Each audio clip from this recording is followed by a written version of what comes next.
Hello friends, welcome to my channel top personalities. Friends, आज हम बात करेंगे ऑपरेशन ब्लू स्टार के बारे में। जी हाँ, कुछ ऐसी बातें जो ऑपरेशन ब्लू स्टार की कुछ अनकही दास्तां आज हम इस वीडियो में आपको बताएंगे। अप्रैल 1984 में तीसरे पहर का सूरज तप रहा था। नई दिल्ली में प्रधानमंत्री इंदिरा गांधी के निवास सफदरजंग रोड के अहाते में एक सफ़ेद एम्बेसडर कार आकर रुकती है। चश्मा पहने एक लंबे कद का एक आदमी कार से उतरा। उसकी पहचान सिर्फ डीजीएस यानी डायरेक्टर जनरल सिक्योरिटी थी, जो रिसर्च एंड एनालिसिस विंग यानी कि रॉ के एक प्रमुख अधिकारी थे। डीजीएस लिविंग रूम में पहुंचे, जहां इंदिरा गांधी खिचड़ी बालों वाले एक आदमी के साथ विचार मग्न थी। मोटा चश्मा पहनने वाले 66 साल के रामेश्वर नाथ काव पर्दे के पीछे रहने वाले जासूस थे।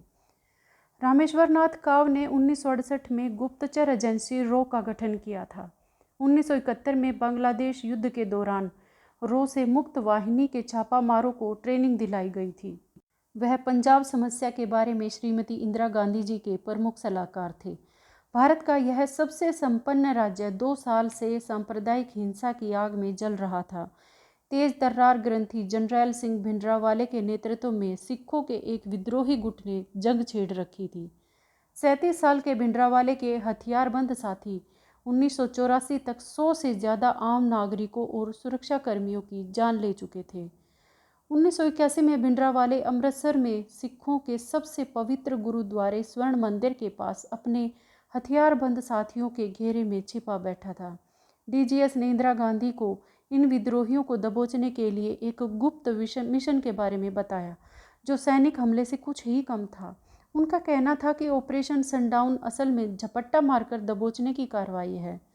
हेलीकॉप्टर में सवार कमांडो स्वर्ण मंदिर के पास गुरु नानक निवास गेस्ट हाउस में उतरेंगे और भिंडरावाले को उठा लेंगे। ऑपरेशन को यह नाम इसलिए दिया गया कि सारी कार्रवाई आधी रात के बाद ही होनी थी। ऑपरेशन से पहले कमांडो ने अभ्यास भी किया था। स्पेशल ग्रुप के सदस्य श्रद्धालुओं और पत्रकारों के वेश में स्वर्ण मंदिर में घुसकर आसपास का सारा नक्शा देख कर आए थे। उसके बाद 200 से ज़्यादा कमांडो ने उत्तर प्रदेश में सरसावा में अपने अड्डे पर 2 मंजिला रेस्ट हाउस के नकली मॉडल पर इस ऑपरेशन का कई हफ्ते तक अभ्यास भी किया था। कमांडो MI4 हेलीकॉप्टर से रस्सी के सहारे गेस्ट हाउस में उतरते थे और भिंडरावाले की तलाश करते थे। उसे दबोचने के बाद ज़मीनी दस्ता वहां घुसकर उसे उड़ा ले जाता था। ये सब अभ्यास के जरिए होता था। आशंका थी कि भिंडरावाले के अंगरक्षकों और उसे बचाने आने वाले नागरिकों के साथ गोलीबारी भी होगी। इंदिरा गांधी चुपचाप सारी बात सुनती रही और सिर्फ एक सवाल किया, कितना नुकसान होगा। डीजीएस ने जवाब दिया कि 20% कमांडो और दोनों हेलीकॉप्टर। उसके इस जवाब से गांधी जी खिंच गई। वे जानना चाहती थी कि कितने आम नागरिक मारे जाएंगे। रॉ के अधिकारी के पास इस सवाल का कोई जवाब नहीं था। इंदिरा गांधी जी ने इनकार कर दिया और पहले हेलीकॉप्टर के उड़ान भरने से पहले ही ऑपरेशन सनडाउन का पटाक्षेप हो गया। 2 महीने बाद इंदिरा गांधी ने सेना को स्वर्ण मंदिर से उग्रवादियों का सफाया करने का आदेश जारी किया। उस समय अकाल तख्त अलगाववादियों का अड्डा बना हुआ था। 1984 तक पंजाब के हालात बेकाबू हो गए। स्वर्ण मंदिर में DIG AS अटवाल की हत्या ने पंजाब पुलिस को पंगु बना दिया था। 1983 तक यह स्पष्ट हो चला था कि अकाल तख्त अलगाववादियों का अड्डा बन चुका है।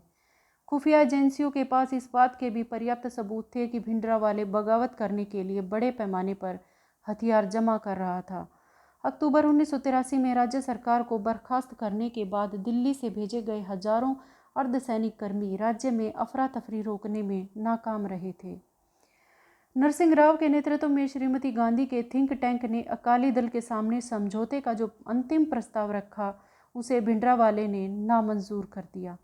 कुछ ही दिन बाद सेनाध्यक्ष जनरल अरुण कुमार वैद्य अक्सर श्रीमती गांधी के दफ्तर में आने जाने लगे। श्रीमती गांधी के विश्वस्त निजी सचिव RK धवन उन आधे घंटे की मुलाकातों में से एक में मौजूद थे। धवन ने इंडिया टुडे को बताया था कि जनरल वैद्य ने उन्हें भरोसा दिलाया है कि कोई मौत नहीं होगी और स्वर्ण मंदिर को कोई भी नुकसान नहीं होगा। वरिष्ठ पत्रकार मार्क टुली और सतीश जैकब ने 1985 में अपनी पुस्तक Amritsar Mrs Gandhi last battle में लिखा है कि श्रीमती गांधी आसानी से फैसले लेने वाली महिला नहीं थी। वे कोई भी कदम उठाने में बहुत हिचकती थी। उन्होंने कार्रवाई का फैसला तब किया जब बुरी तरह से वो घिर गई थी। सेना उनका आखिरी सहारा थी। उन्होंने ऑपरेशन ब्लू स्टार को हरी झंडी दिखा दी। धवन का कहना है कि 2 संविधानेतर हस्तियों ने उनका फैसला बदलवाया। इन दोनों को बाद में राजीव गांधी के मंत्रिमंडल में बड़ी हैसियत मिली थी। 5 जून 1984 को रात में 10:30 बजे के बाद काली कमांडो पोशाक में 20 कमांडो चुपचाप स्वर्ण मंदिर में घुसे। उन्होंने नाइट विजन चश्मे, M1 स्टील हेलमेट और बुलेट प्रूफ जैकेट पहन रखी थी। उनके पास कुछ MP5 सब मशीन गन और AK-47 राइफल थी। उस समय SG की 56वीं कमांडो कंपनी भारत में अकेला ऐसा दस्ता था जिसे तंग जगह में लड़ने का अभ्यास कराया गया था। सेना को उग्रवादियों की सही ताकत का अंदाज़ा नहीं था। स्वर्ण मंदिर में कदम रखते ही एक निशानची की गोली ने हेलमेट के भीतर से यूनिट के रेडियो ऑपरेटर की खोपड़ी उड़ा दी। बाकी दस्ते ने अकाल तख्त को जाने वाले खंभों के लंबे गलियारे की आड़ ली। मंदिर की अभेद दीवारों के पीछे से हल्की मशीन गन और कार्बाइन की गड़गड़ाहट गूंजने लगी और तोपों के शोलों ने कमांडो के नाइट विजन चश्मों को चौंधिया दिया। कमांडो और पैदल सैनिक खंभों की आड़ लेते हुए आगे बढ़ने लगे। अकाल तख्त की तरफ बढ़ने वालों को संगमरमर की परिक्रमा पर रोक दिया गया। सैनिकों को लाने वाली बख्तरबंद गाड़ी को रॉकेट से गोला दागकर उड़ा दिया गया। सेना की कमजोरी ये थी कि वो किलाबंद इलाके में नहीं लड़ सकती थी। आधी रात के बाद SG यूनिट और सेना की एक पैरा के बचे खुचे सैनिक अकाल तख्त के नीचे एक फव्वारे के पास छिपे हुए थे। अकाल तख्त और स्वर्ण मंदिर को जाने वाली दर्शनी डोडी के बीच का इलाका खूनी मैदान बन चुका था और शाबेग की लाइट मशीन गन हावी थी। दुश्मन की इस दीवार को भेदने की पैरा कमांडो की हर कोशिश बार बार नाकाम हुई। कम से कम 17 कमांडो मारे गए। काली पोशाक में उनकी लाशें सफ़ेद संगमरमर पर चमक रही थी। CX गैस के गोले दागने वाले कमांडो को पता चल गया था कि अकाल तख्त की तमाम खिड़कियां ईंटों से बंद थी। सिर्फ कुछ सपाट झिर्रियों से मशीन गन आग उगल रही थी। कमांडो दस्ते ने गोले फेंक कर मशीन गन के 2 ठिकाने शांत कर दिए। फिर भी अकाल तख्त अभेद्य था। फिर 5 जून को सुबह 7:30 बजे के आसपास 3 विकर विजेंत टैंक लगाए। उन्होंने 105 मिलीलीटर के गोले दागकर अकाल तख्त की दीवारें उड़ा दी।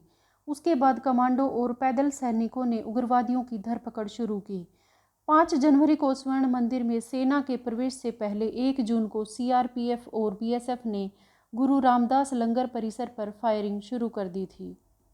2 जून को भारतीय सेना ने अंतर्राष्ट्रीय सीमा सील कर दी थी। 3 जून को पूरे प्रदेश में कर्फ्यू लगा दिया गया था। 4 जून को सेना ने शाबेग की किलेबंदी को खत्म करने की कार्रवाई शुरू कर दी। मंदिर का अहाता पुराने ज़माने का जंग का मैदान हो गया था। सफ़ेद संगमरमर की परिक्रमा में चारों तरफ खून से सनी काली लाशें पड़ी थी।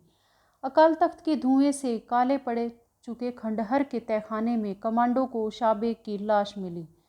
सेना ने 41 लाइट मशीन गन बरामद की, जिनमें से 31 अकाल तख्त के आसपास मिली थी। 6 जून 1984 को सुबह 6 बजे RK धवन के दिल्ली स्थित गोल्फ लिंक निवास पर फ़ोन की घंटी बजी। रक्षा राज्य मंत्री KP सिंहदेव चाहते थे कि धवन तुरंत श्रीमती गांधी तक एक संदेश पहुंचा दें। ऑपरेशन कामयाब रहा, लेकिन बड़ी संख्या में सैनिक और असैनिक मारे गए। खबर मिलते ही श्रीमती गांधी की पहली प्रतिक्रिया दुख भरी थी। उन्होंने धवन से कहा, हे भगवान, इन लोगों ने तो मुझे बताया ही नहीं था। इन्होंने मुझे कहा था कि कोई हताहत नहीं होगा। स्वर्ण मंदिर की भूल भुलैया से भिंडरावाले के आदमियों को निकालने में सेना को 2 दिन और लगे। 8 जून को राष्ट्रपति जैल सिंह के साथ स्वर्ण मंदिर में गए SG दस्ते के कमांडिंग ऑफिसर, एक लेफ्टिनेंट जनरल, किसी उग्रवादी निशानची की गोली से बुरी तरह घायल हो गए थे। ऑपरेशन ब्लू स्टार की खबर आते ही सिखों में बवाल मच गया। सेना की कुछ इकाइयों में बगावत भी हो गई। श्रीमती गांधी को जान से हाथ धोना पड़ा। उसी साल 31 अक्टूबर को 2 सिख अंगरक्षकों ने उन्हें गोली मार दी। उसके बाद देश भर में गुस्साई भीड़ ने 8000 से ज़्यादा सिखों को मौत के घाट उतार दिया। उनमें से 3000 सिर्फ दिल्ली में ही मारे गए थे। ऑपरेशन ब्लू स्टार एक दुखती रग है। ऑपरेशन ब्लू स्टार में 83 सेनाकर्मी और 492 नागरिक मारे गए। स्वतंत्र भारत में असैनिक संघर्ष के इतिहास में यह सबसे खूनी लड़ाई थी। भिंडरावाले और उसकी छोटी सी टुकड़ी को काबू करने के लिए मशीन गन, हल्की तोपें, रॉकेट और आखिरकार लड़ाकू टैंक तक आजमाने पड़े। सिखों का सर्वोच्च स्थल अकाल तख्त तबाह हो गया था। ब्लू स्टार के तूफान से सनडाउन और उसकी महंगी तैयारियां रॉ की गुप्त फाइलों में दबकर रह गई। ऑपरेशन ब्लू स्टार आज भी भारत और विदेश की एक दुखती रग है। कुछ संगठन इसकी बरसी भी मनाते हैं। तो फ्रेंड्स, आज की वीडियो में इतना ही। मिलते हैं अगली वीडियो में एक नए विषय के साथ। तब तक के लिए खुश रहें, मस्त रहें। Thanks to all, thanks for watching. अगर वीडियोज़ अच्छी लगें तो प्लीज़ लाइक, शेयर और सब्सक्राइब करना ना भूलें। Thank you.